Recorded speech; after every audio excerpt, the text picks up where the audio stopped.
왔어요? 안 왔어요. 예, 예, 지도입니다. 우리가 이제 지난주에 이렇게 했는데 안타깝게도 녹음이 안 돼가지고 그래가지고 그거 됐습니다. 예, 다시 한번 보겠습니다. 다 하려고요? 예, 아니, 예, 이게 이스라엘입니다. 저기 그리고 이후에 레바논에 드로와 시돈이 있습니다. 예, 늘 드로와 시돈 우리 성경에 많이 나옵니다. 그 다음에 다마스커스 시리아의 수도인 다마스커스 성경에서 이제 다메섹이라고 말하고 있고요. 그 다음에 주로 말하는 구약에서 이제 아람 군대, 아람 장군 나만 뭐 이런 사람들이 바로 이게 다메섹을 얘기하는 겁니다. 구약 성경에 주로 이제 아람 가면 이제 다메섹을 이야기하는 겁니다. 지금은 요나단이에요? 아니 다마스커스예요. 무슨 요나단이에요? 다마스커스라니까. 요르단. 요르단 그 옆에 요르단 있고 느보산이 있습니다. 이제 마지막으로 노세가 이제 하나님이 데려가신 곳 느보산.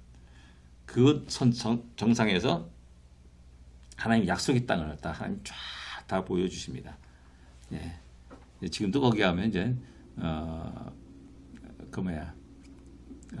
그 로마 시대의 그 모자이크 세계 지도가 있다라고 얘기합니다. 그다음에 이제 요 터키와 시리아의 적정지대 이렇게 여기인데 바로 적정지대에 요 하란이 있습니다.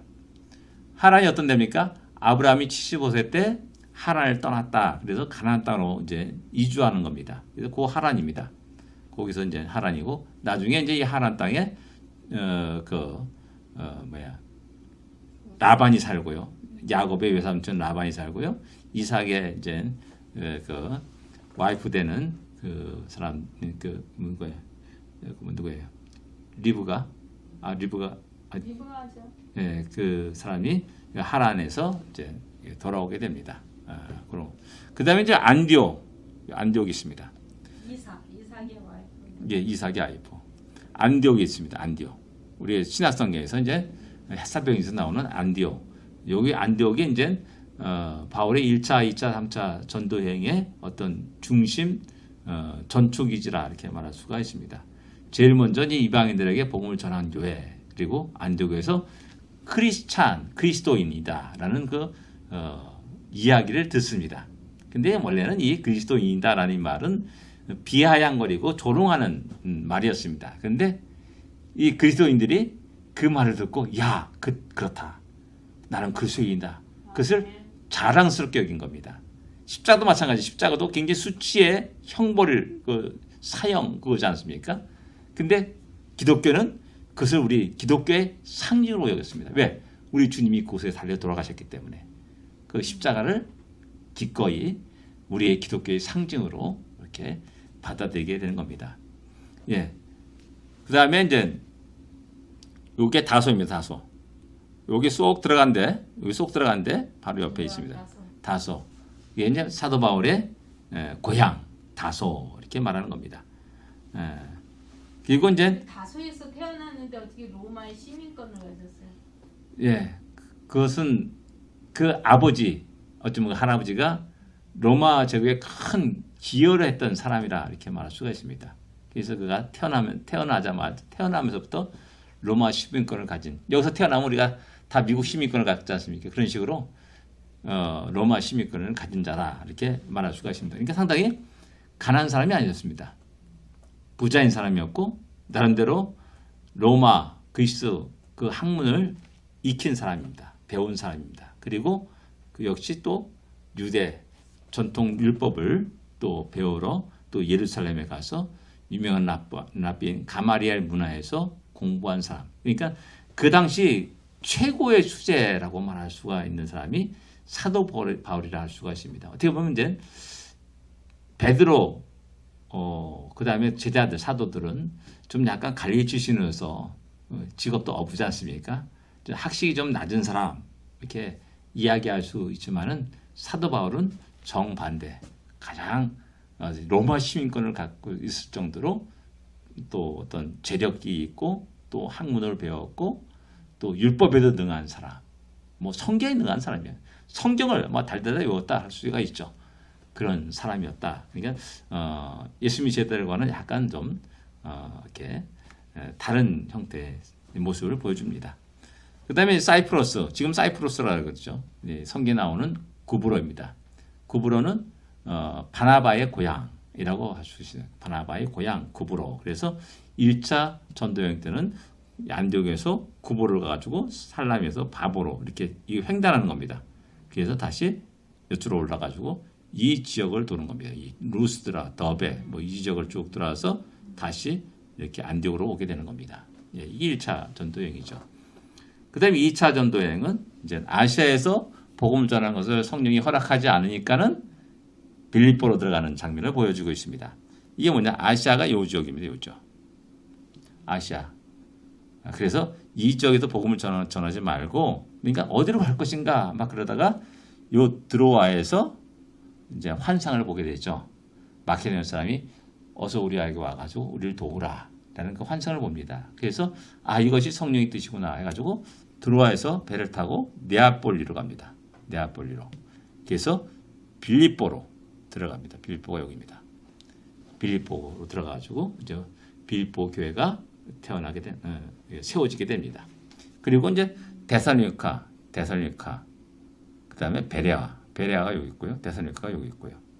그래가지고 아테네로 이렇게 내려오고 고린도로 가가지고 그다음에 에베소로 가가지고 다시 이게 다메섹으로 가는 것이 그러니까 안디옥으로 가는 것이 2차 전도 여행의 그 여정입니다. 그래서 요 그리스 지역 여기 아테네와 고린도 요 지역을 갖다가 우리 아가야라고 말합니다. 아가야 지역. 그 행정구역이 아가야입니다. 그래서 아가야 뭐 그런 얘기 그 사도행전을 볼 때 나옵니다. 그래서 어딘가 헷갈리지 마시고 그리스 지역이다라고 생각하면 되고요. 그다음에 마케도니아 뭐 어디 있고요. 뭐 그렇게 됩니다. 예. 크레테 섬 여기 이제 바울서 시도거든 디도서 지금 그 뭐야 우리가 알고 있는 디도서 디모데 디도서 빌레몬 거기에 이제 디도서죠. 근데 잠깐 헷갈리네. 뭐 잠깐만 이게 헷갈려요. 이제 그레데로 파송하는 겁니다. 디도를. 그래서 너희가 이제 거기서 복음 전할 것을 이야기하는 그런 장면이 디도서에 나옵니다. 예. 뭐 그다음에 이제 우리가 말해도 그 멜리데 3차 전도여행 때 크레테 섬에서 쪽에서 여기서 유로골라라는 풍랑을 만나서 이렇게 가서 요 멜리데에 도착하게 됩니다. 멜리데. 지금 현재 우리가 이제 지중해 한가운데 있는 몰타라는 나라입니다. 몰타라는 나라가 이게 멜리데 그때 성경에 나온 멜리데라고 할 수가 있습니다. 예, 이렇습니다. 이거 아까 전에도 말했듯이 요 알바니아 요 지역과 요 지역이 전부 다 이슬람 지역입니다. 뭐 상당히 이슬람 세력이 여기 강합니다. 지금 현재 왜 그러냐 하면은 터키가 오스만 터키 제국이라 가지고 헝가리 국경까지 점령해 나갑니다. 그리고 이집트까지 다 점령합니다. 터키가 그 가장 전성기 때 그때 이제 이슬람이 그 땅에 이제 들어가게 되고 지금도 여전히 이슬람 지역으로 알바니아는 이슬람 국가로 유럽에서 남아 있는 겁니다. 그리고 이제 유고슬라비아가 이제 티토 그게 죽으면서 나눠지지 않습니까? 슬로바니아, 뭐 크로아티아, 막 이런 모든 것들이 결국 종교 분쟁일 수가 있고 민족 분쟁일 수가 있습니다. 종교와 민족 분쟁이 같이 어우러서 일어난 그 내전. 그래서 이제 결국 크로아티아, 슬로베니아 뭐 그렇게 여러 나라로 지금 쪼개지고 그 안 되는 마케도니아라는 나라도 이제 생기게 됩니다. 북마케도니아 해가지고. 마케도니아는 뭐예요, 종교? 지금 현재 마케도니아라는 나라가 있습니다. 종교가 아마도 이슬람이라고 알고 있어요, 제가. 그래서 지금 그리스와 마케도니아가 상당히 분쟁합니다. 그 용납을 안 하고요, 인정을 하지 않습니다. 왜? 자기 역사를 뺏어가는 거니까. 마케도니아는 바로 자기네 나라 그 알렉산더 고향이고 그 나라인데 자기네가 우리 마케도니아 가지고 딱 하고 그다음에 공항도 알렉산더 공항인가 뭐 그렇게 해가지고 뭐 이름 줘가지고 굉장히 사이가 안 좋았습니다. 굉장히 날카롭게 대립했다가 결국 서로 양보를 하면서 그냥 오케이 이제 지금 약간 좀 하회한다라고 이렇게 이야기합니다. 근데 여기 불가리아 뭐 불가리스 그 선전했던 그 불가리아 나라가 여기 있고요. 그 불가리아 나무 위에 루마니아가 있습니다. 여기 루마니아가 있고요.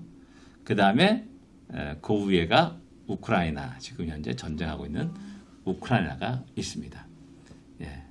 그게 이제 요즘 현대의 지도와 또 지명은 옛날 성경 시대의 지명을 이렇게 우리에게 보여주고 있는 겁니다. 예. 넘어가겠습니다.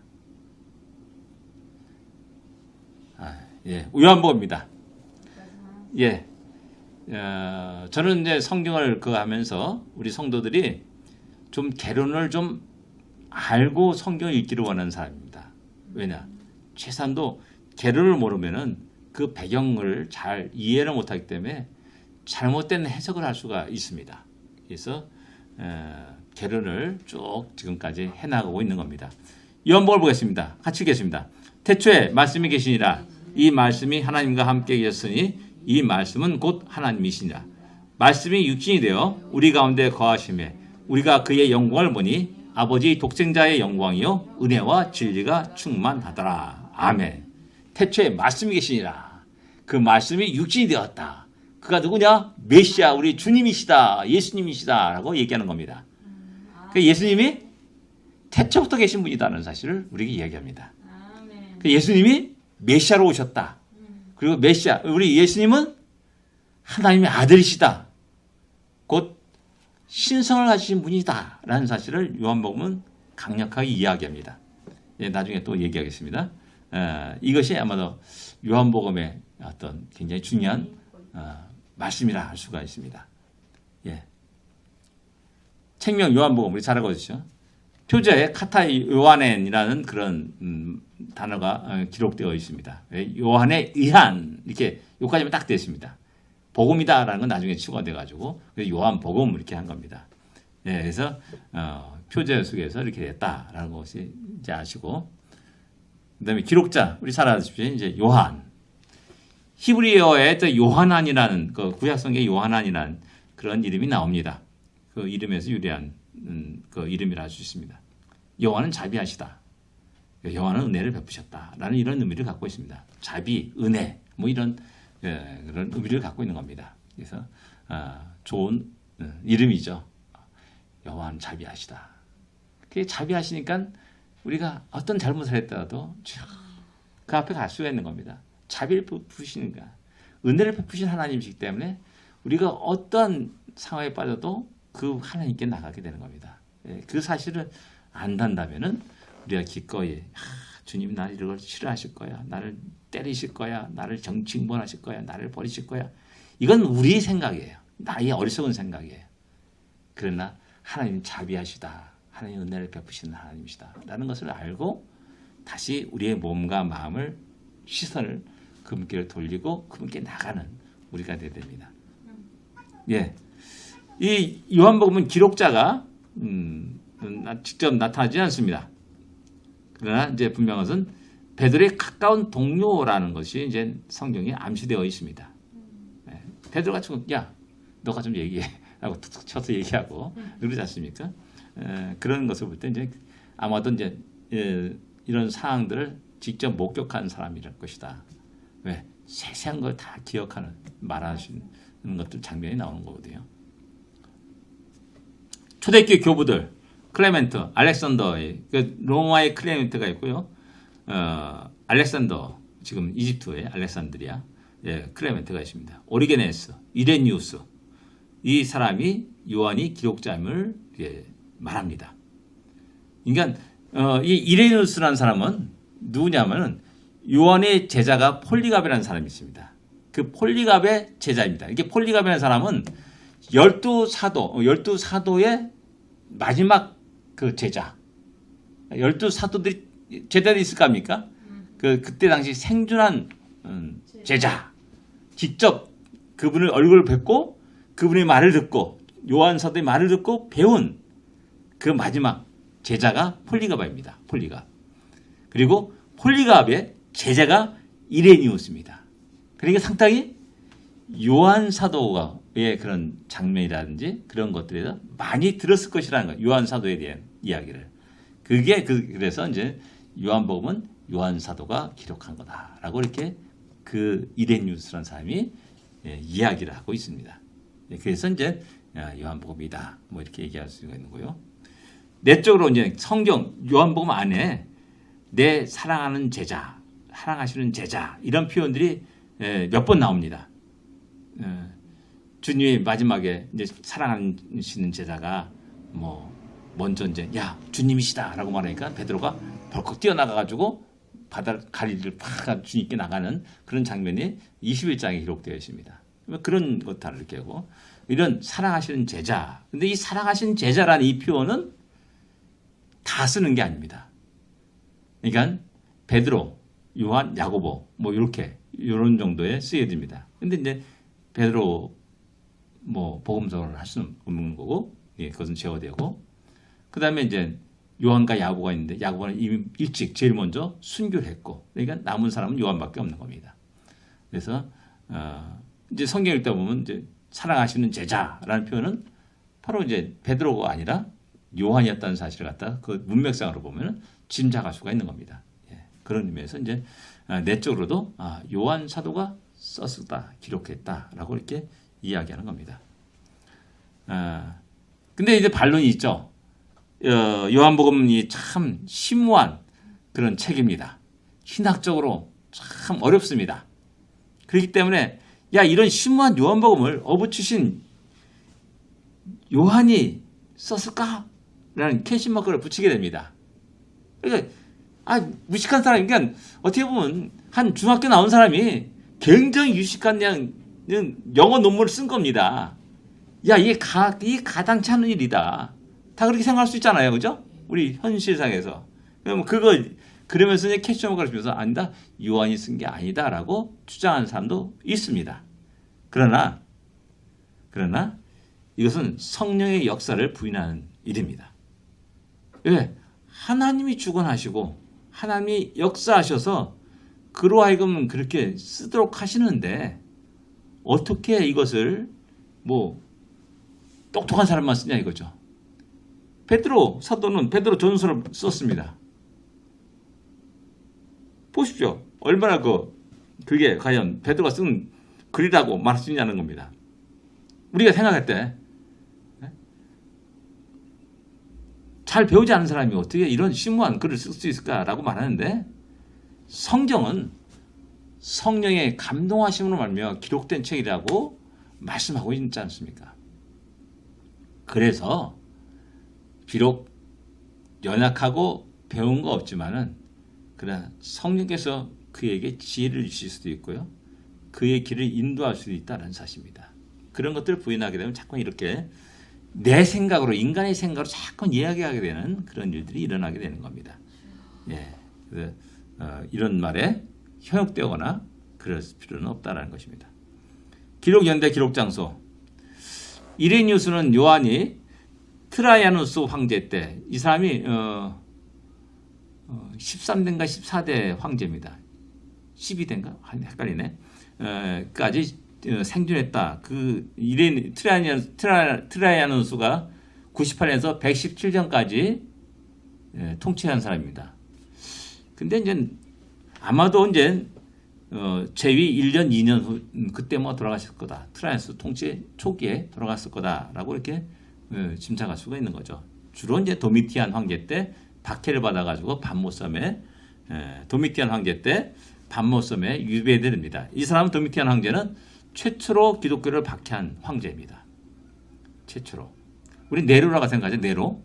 네로도 박해를 하죠. 그래서 그것 때문에 사도 바울과 베드로가 순교를 하지만은 조직적으로 전체적으로 황제의 명령에 의해서 기독교를 박해하라.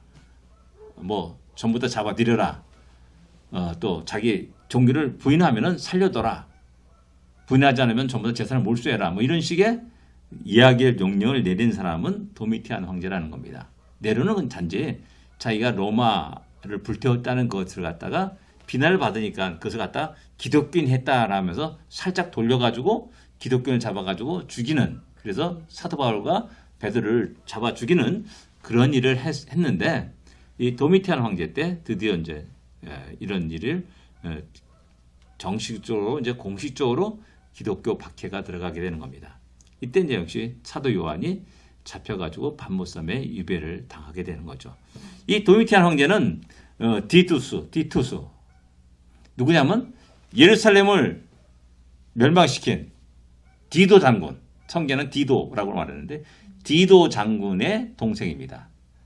그 앞에 이제 그 아버지 황제가 예루살렘 포위해가지고 있다가 황제로 됐죠. 그래서 로마로 귀환하니까는 그 일을 디도가 계속 이어서 점령해가지고 완전히 도리에 돌아서 남지 않도록 완전히 싹 파괴시켜버리는 그런 일이 디도에 의해서 일어납니다. 티투스로 이렇게 얘기했는데 그 동생이 도미티안입니다. 근데 이 도미티안 뒤에 네르바라는 사람이 황제가 되고 그 다음에가 이제 트레야누스라는 황제가 등장하게 되는 겁니다. 예, 공간 몽소가 이제 기록된 후일 것이다. 이게 복음서 나머지 마태, 마가, 누가 이 세 복음서 다 기록된 이후에 기록된 것일 거다라고 이렇게 이야기합니다. 이게 왜 중요하냐면은 그 당시 이제 교회 안에 들어온 그 이단이 뭐냐면 영지주의입니다. 영지주의. 그 영지주의는 영은 선하고 육은 악하다라는 그런 사상 체계를 갖고 있습니다. 그래서 성육신했다는 것을 인정하지 않습니다. 성육신했다는 것을. 왜? 그들의 사상 체계 속에는 영은 선하고 육은 악한데 어떻게 선한 것이 악한 데로 오냐. 이런 개념에서 이걸 받아들이지 못하는 겁니다. 그래서 그 당시 교회를 굉장히 흔들어왔던 이단 사상이 영지주의입니다. 처음에는 처음에 이단은 율법주의였습니다. 그것을 성도들이 막 흔들렸어요. 그러다가 점점 후대 갈수록 이제 영지주의의 흔적들이 나타납니다. 그래서 요한 1서에 내가 그를 만졌고 보았고 주목하여 보았다라는 이 말이 뭐냐면 그분은 육신을 입고 내가 그분을 만졌다. 그분을 보았다. 숨소리를 들었다. 그분과 함께 먹고 마시고 그 옆에 잤다. 라는 사실을 분명히 선포하는 겁니다. 그게 다 영지주의에 대한 강력한 어떤 변론이라 할 수가 있는 겁니다. 그래서 이제 요때가 이제 그거니까 처음에 태초에 말씀이 계시니라. 그 말씀이 육신이 되어 우리 가운데 거하니 하나님이 독생자의 영광이요 은혜와 진리가 충만하다. 이렇게 14절에 말씀하는 겁니다. 그분이 분명하게 하나님의 아들로서 우리 곁에 찾아오셨다라는 사실을 육신을 입고 오셨다는 사실을 분명히 선포하고 얘기하는 겁니다. 그러니까 여기에 공감은 왜 요한 사도가 맨 마지막에 이 요한복음을 기록했는가라는 사실을 이해할 수가 있는 겁니다. 그래서 이레니우스도 그 당시 요한이 노년에 이르렀을 때 설교하고 또 연구하고 집필하는 그 작업을 거의 대부분 했다라고 얘기합니다. 그게 중심이 되었다 얘기해요. 그러니까 이제 그런 걸 볼 때 이제 그 인생의 말년에 기록했다라고 이렇게 얘기할 수가 있고요. 예루살렘 멸망 후 85년, 90년이라 할 수 있다라고 이렇게 얘기할 수 있습니다. 이것이 영지주의가 쓴 것이 아까 제가 지금 좀 전에 설명했던 그런 배경 속에서 그들은 놔두면 안 되는구나. 이거 큰일 나는구나. 교회가 위태하구나. 그래서 요한 사도를 살아있는 순교자라고 말하는 겁니다. 마지막에 교회를 지킨 사람. 마지막에까지 생존해서 교회를 지킨 사람.